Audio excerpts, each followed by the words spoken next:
А вдруг у тебя наступает такой момент, когда ты не понимаешь, что делать. А он у меня будет ходить? Да? Когда он будет ходить? Ну, я спрошу, билет в Москву сколько стоит? А вот сейчас я уже начала это пробовать, действовать. Открою школу.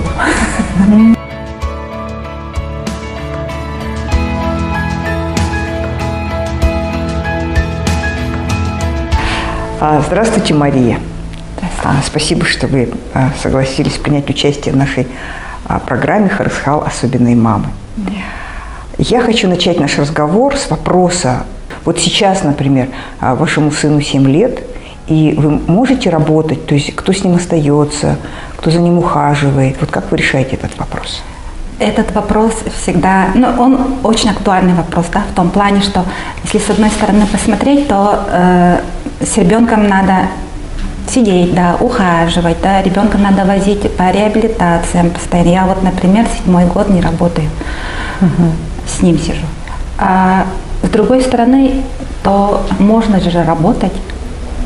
У меня как раз такой вот период сейчас, да, и возникает вопрос, вот дальше мне вот так вот сидеть с ребенком, или же надо думать о себе, да, о своей реализации, потому что когда рождается ребенок, тем более у ребенка постоянно эти болезни какие-то находятся, и ты все время находишься в стрессовом состоянии, когда диагноз за диагнозом первые годы, а потом дальше уже реабилитация, да, нужно восстанавливать ребенка. И ты вообще забываешь о себе и теряешь себя. И там же еще есть этапы принятия же. Потом идет принятие ребенка не как больного, там, инвалида, да, со статусом, а принятие ребенка как ребенка. Да? Как говорится, в один прекрасный день я поняла, что мой ребенок, он не больной, да? И что он такой же, как и мои старшие дети, да, со своим характером, с темпераментом, да, но он такой, да, как говорится, нестандартный ребенок, да, и как бы не вписывается в общепринятые эти нормы, да, но он такой, и он себя, самое главное, да, и мой ребенок себя принимает таким, каким он есть. Хорошо, а когда наступил этот момент? Окончательный такой диагноз, вердикт нам поставили, когда Саше было 1,5 года. А вдруг у тебя наступает такой момент, когда ты не понимаешь, что делать. А потом после этого приходится же принимать решение, жить дальше. Да? И вот этот вот момент для нас наступил, когда Саше было 2 года.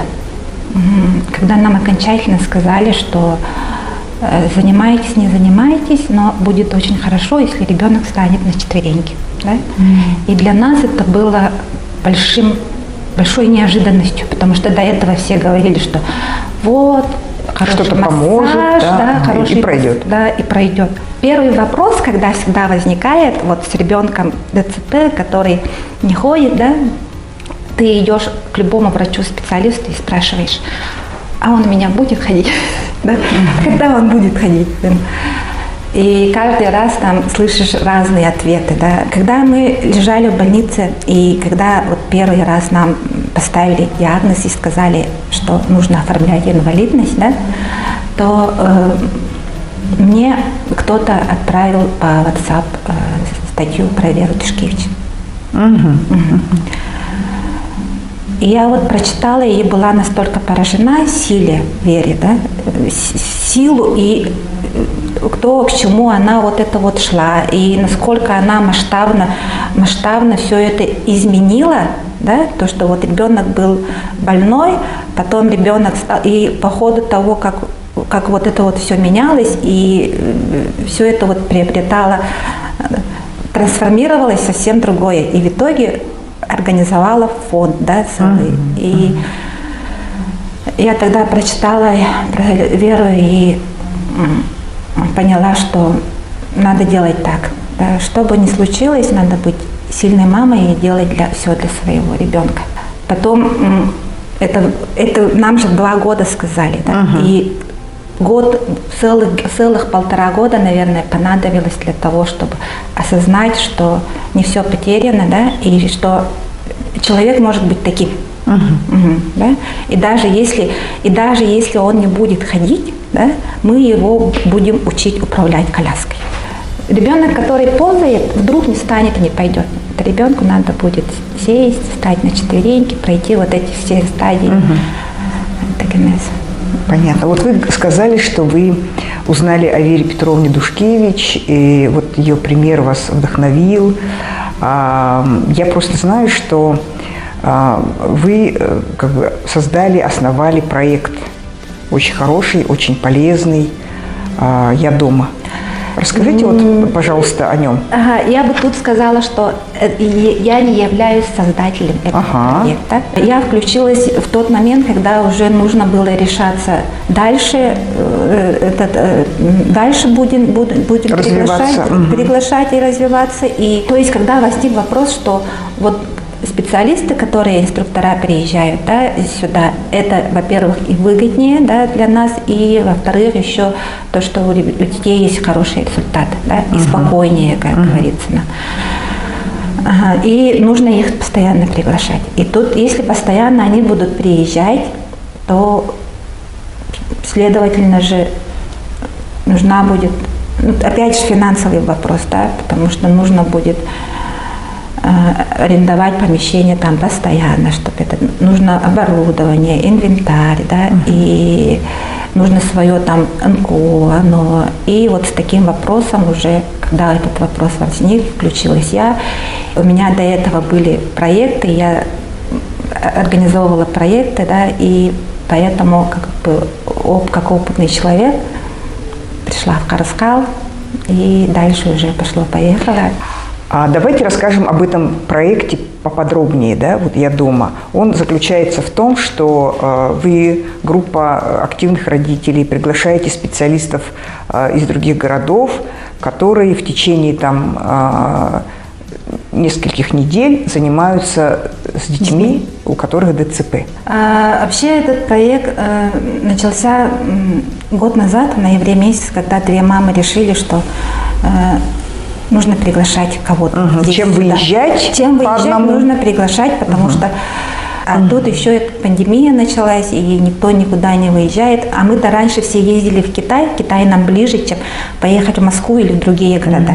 Тут 2 часа перелета, и в Китае уже. Да, и в Китае еще там по деньгам намного дешевле, чем здесь у нас. В России получалось, но в Китае у них это условие, что нужно заниматься 3 месяца без отрыва. И ты, когда туда едешь, в чужую страну, тоже едешь на 2-3 месяца, да. Ну, и там, например, именно на бытовые расходы уходило больше, чем на реабилитацию. Понятно. Постоянно у нас, например, спрашивают, почему вы не занимаетесь у своих, а приглашаете, да. И мы приглашаем специалистов, которые владеют именно современными европейскими методами. Да. Это БОБАТ, ВОИТа, МЕДЕК, МР. И это специалисты, которые постоянно обучаются. ДЦП – это же не про то, что у ребенка там мышцы, это не болезнь мышц, да, или там что-то сломано, или что-то. Это же сигнал от мозга же не идет. Там чисто. Даже про реабилитацию детей ДЦП говорят, что это абилитация, да, потому что там чистый лист, и ребенок, то есть мозг не знает, как двигаться. Не знает, как от мозга не идет сигнал делать какие-то движения. И из-за этого уже, когда наше тело не двигается, уже идет проблема уже и сухожилий, мышц, там, тонуса, контрактуры, или же мозг направляет другой сигнал, и из-за этого у ребенка повышенный тонус или пониженный тонус. Поэтому всегда при ДЦП работают не с телом, а с мозгом. А поехать на реабилитацию сколько стоит, допустим, одному человеку? Москву. Да, вот примерно, чтобы люди понимали, как бы, да, что разницу. То есть пригласить сюда специалиста или поехать на реабилитацию? Ну, пригласить сюда специалиста, если мы сюда приглашаем и полностью все оплачиваем, да, начиная там авиабилеты, оборудование, да, проживание, да, и плюс еще услуги, то это с одного ребенка, например, будет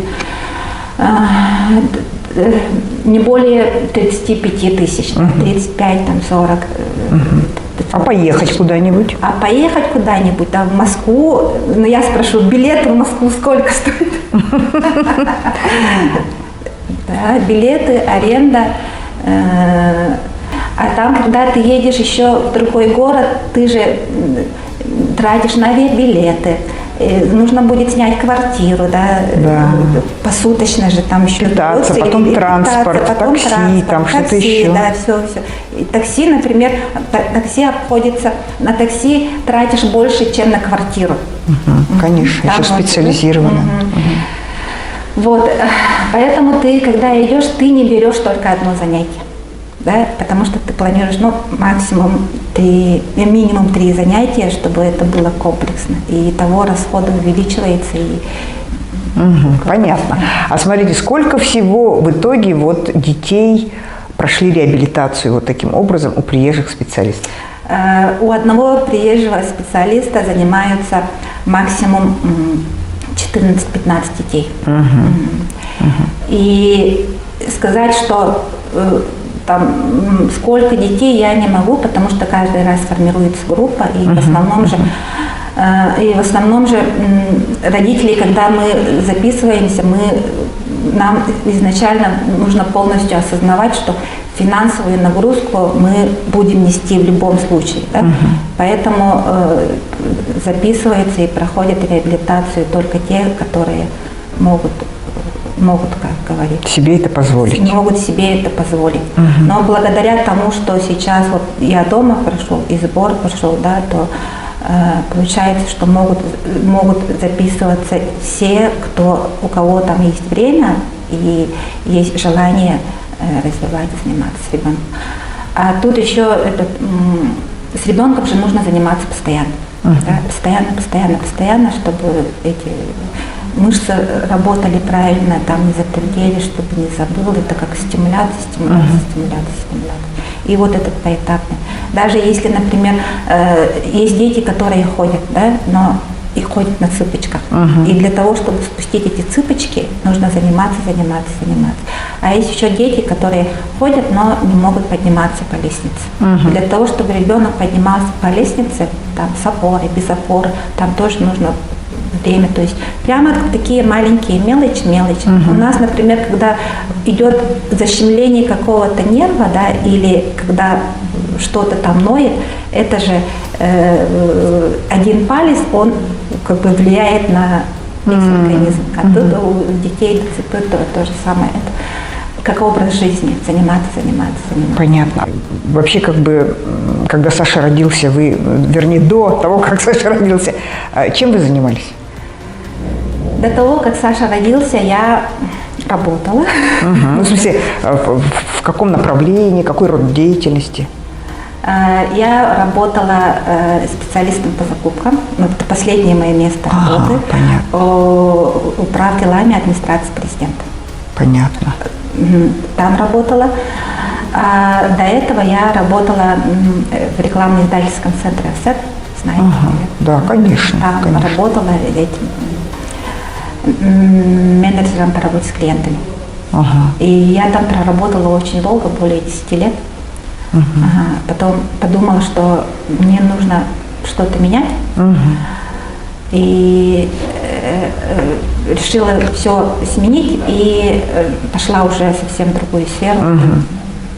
Понятно. И то есть получается, что вот 7 лет вы не работаете? 7 лет я не работаю. И вы говорили о том, что вы хотели бы вот заняться чем-то тоже. То есть как бы что мама не должна полностью растворяться в ребенке. Вот давайте вот об этом немножко поговорим. Потом, когда пришло понимание, что все-таки нужно чем-то заниматься, да, ты уже не знаешь, а что мне интересно и чем я могу заниматься. Потому что до рождения сына ты какая была, и после это совершенно разные люди. Это даже можно сказать, что при любом, когда женщина становится мамой, да, до и после это же всегда разные люди, и ты не понимаешь, ты даже не понимаешь и не можешь сказать, а чего я вообще сама хочу, да, чем я могу заниматься и что мне интересно. Да. Я очень долго обучалась, да.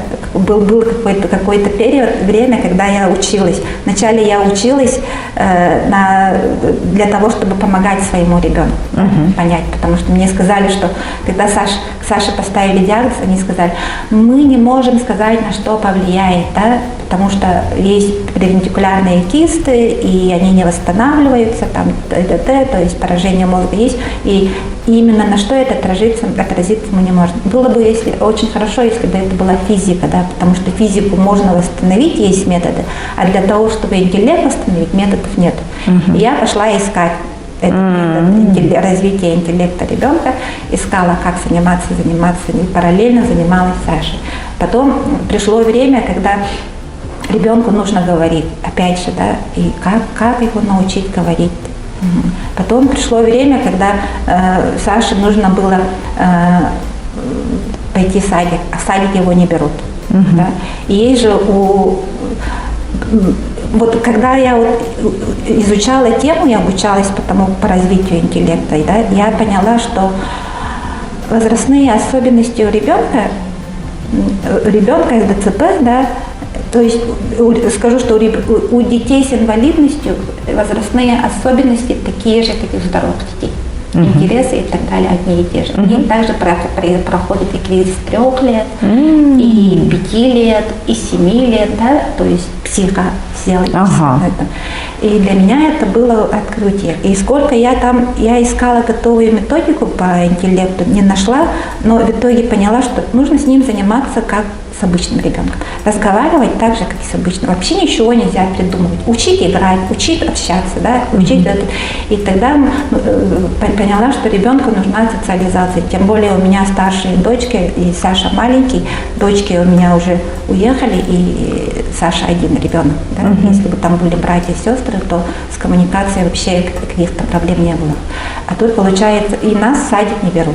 И тогда я стала уже искать, как вот развивать вот эту не речь, да, разговорную, а коммуникативную коммуникацию, игровые навыки. И вот вместе с Сашей все время постоянно там по потребностям Саши, ребенка, постоянно приходилось обучаться и искать, что делать, как делать. А вот сейчас вы можете ответить на этот вопрос?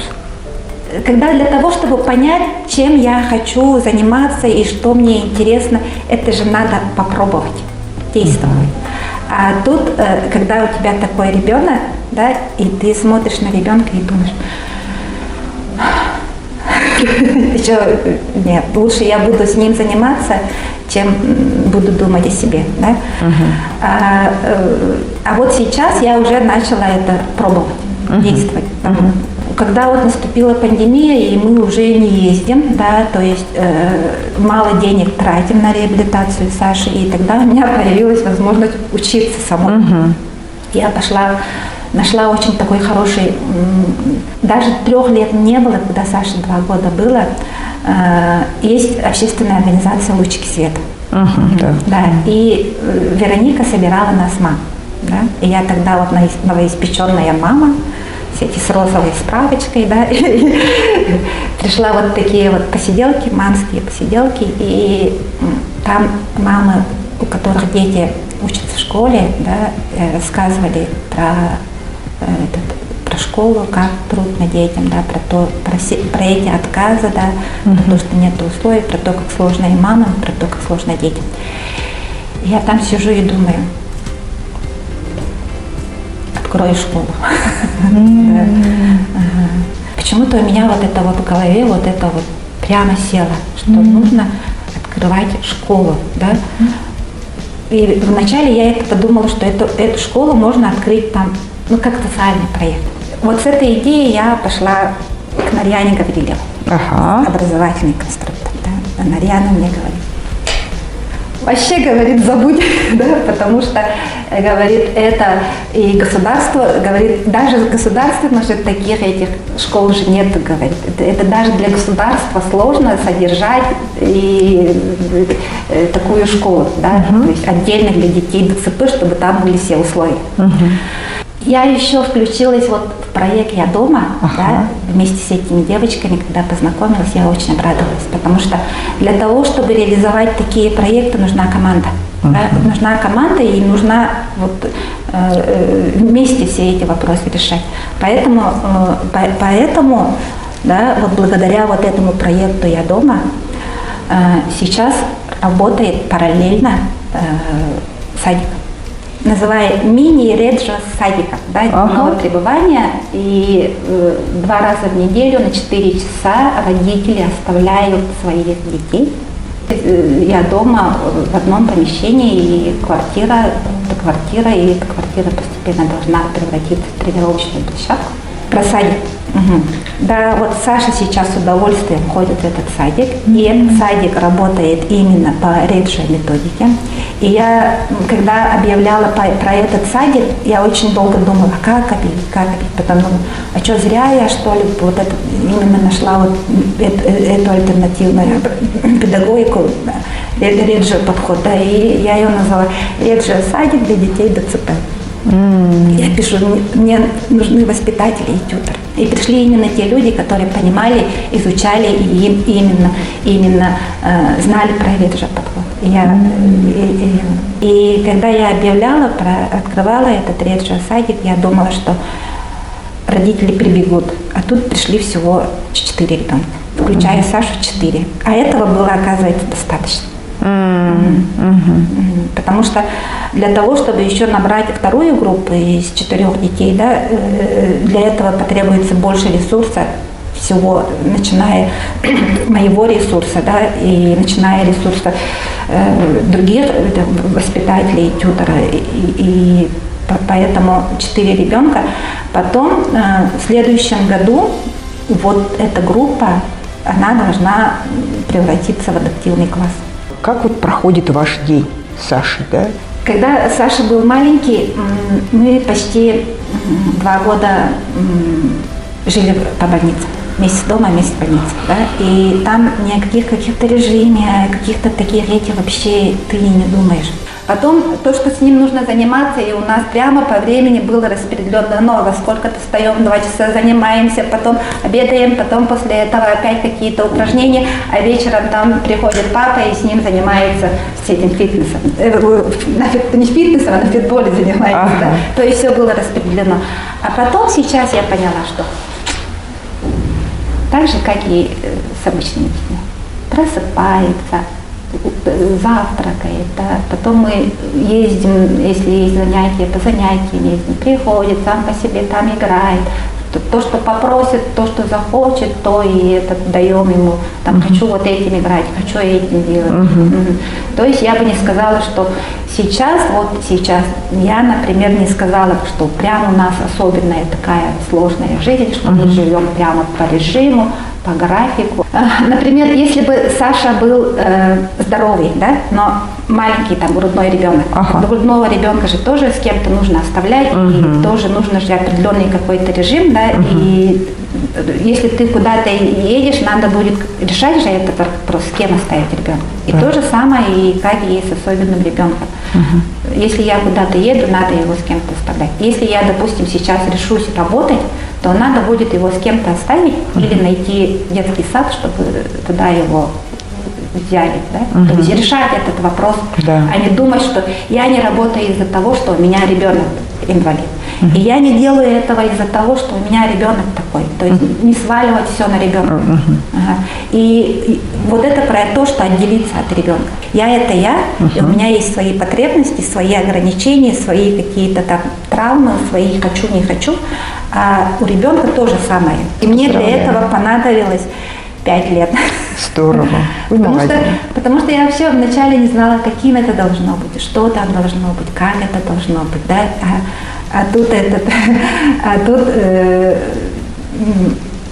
получается, что вообще ничего нового не надо придумывать, и нужно просто к ним обращаться, как к обычным детям. И когда я специалистов набирала, я там написала, короче, мне нужен воспитатель, и все. Человек, который не знает про этот диагноз, не как врач, не как логопед, дефектолог, там, нейропсихолог, а именно как вообще воспитатель, который работает с обычными детьми. И когда они пришли, они же вообще не знали о том, кто такие, какие это дети ДЦП, кто они такие. И я им сказала, что нужно с ними общаться так же, как и вот эти 4 ребенка, мы, шутя любя, я их называю ползунами и молчунами. Да? Это дети, которые ползают, и дети, которые молчат, да? Но все понимают, абсолютно все. Вы молодец, Мария. Давайте вот напоследок, у нас есть такой традиционный вопрос. Что бы вы посоветовали мамам особенных детей? Вот когда вот они впервые сталкиваются с диагнозом, который им озвучивают. Вот что бы вы им сказали, как вот поддержали бы их в этот момент? На каждом этапе принятия диагноза ребенка ты слышишь только свое, да? Когда тебе первый раз поставили и сказали, что у твоего ребенка такой вот диагноз, и ты даже об этом диагнозе не слышала, да? Не слышала, не читала, и кажется, что весь мир рушится, да? То пусть довериться себе. Да? Скорее всего, наверное, это довериться себе и довериться всему тому, что происходит, и принять то, что происходит с тобой сейчас, на данном этапе. Мне плохо, значит плохо. Да? Я хочу плакать, значит я плачу. Я хочу кричать, я кричу. Да? Я хочу искать какую-то информацию, побежать к каким-то врачам, я это делаю. Потому что именно делая все это того, что приходит, да, и то, что происходит, можно выйти из этой ситуации. И каждый раз, с каждым годом будет все легче и легче, потому что сейчас то, что ты сейчас именно чувствуешь, вот эти вот эмоции, да, вот эти вот, вся вот информация, которая вдруг на тебя нахлынула, и вот это нужно все это принять, иначе никак. И все вот эти этапы пройти, да. Наверное, сейчас каждая мама, у которой диагноз поставили, да, и каждая мама знает про эти этапы принятия. Этапы принятия, когда у тебя идет отрицание, потом там что идет? Отрицание, гнев, да, чувство вины, там, депрессия, да, и потом принятие происходит. То есть все вот эти этапы, эмоции, которые происходят с нами, мы это должны пережить. И нам для этого нужно время. И это нормально. Спасибо большое, Мария. Удачи вам в ваших проектах, пусть все, что вы задумали, реализуется. Спасибо.